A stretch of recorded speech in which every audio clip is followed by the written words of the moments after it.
In this video, I'm going to show you the exact reason why you need to have multiple confluences before you make a trade entry and put on some risk when it comes to your funded accounts or your personal accounts. So the trade we're going to be going over right here is on the NASDAQ futures.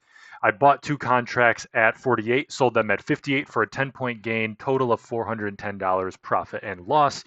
And you can see my Top Step XFA is sitting at 2,000 currently. But let's go over the profit and loss does not matter. It is the confidence that I had in this trade that made the trade worth it. Now, mind you, in hindsight, if we want to compare notes, I virtually caught what would have been the bottom here because my stop loss was below this candle. I caught what would have been the bottom for the afternoon rally right into the standard deviation above VWAP.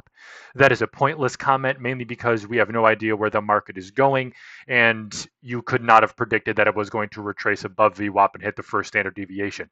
However, let's get into the confluence that I was looking at to take this trade and ultimately get into this position, which was at the bottom of this candle, the opening of this candle. Stop was below this right here. Stop was below the wick of the preceding candle. I did not get in until the wick had formed and we began to push back up.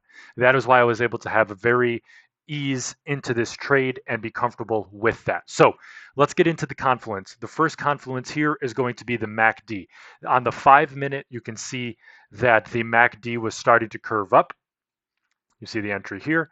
The MACD was going down and then it was starting to curve up right at this moment. It started to hit the bottom line, the signal line, right here on this 5-minute candle. And then this candle was where the MACD actually curved up and we were able to catch the upside move here.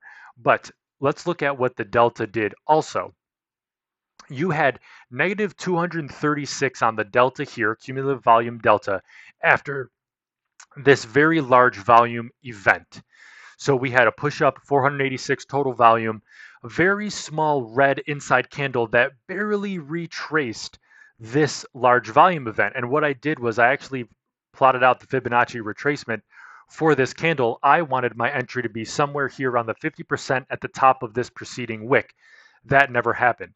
However, with 236 negative delta, with a small move like this, you can somewhat say that you're going to see another continuation to the upside, which was what I was looking for here, which was the entry that I took as we started to push up. Now, the final area of confluence was looking at what was happening on the RSI.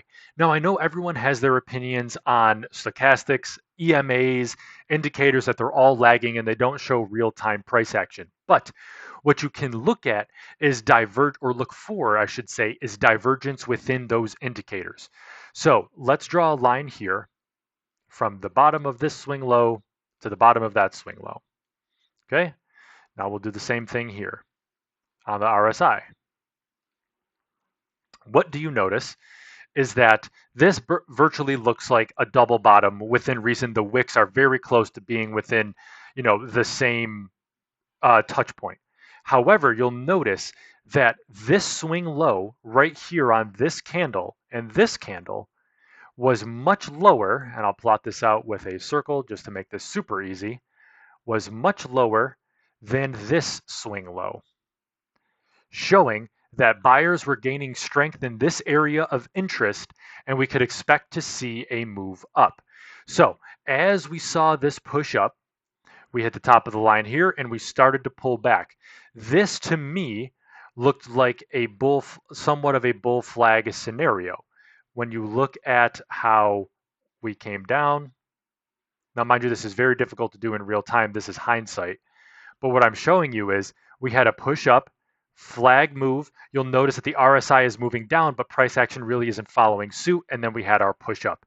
So that was what I was looking at to make the confluence decision that we were going to begin a push up. Should I have held this position? 100%. However, I've learned that NASDAQ can move against you pretty quickly, and I wanted to take my profits here and start to build the buffer of this funded account. So that is the purpose of today's video, guys. If you found this helpful, by all means, please comment down below, share with your friends, do what you got to do, and I'll see you in the next video.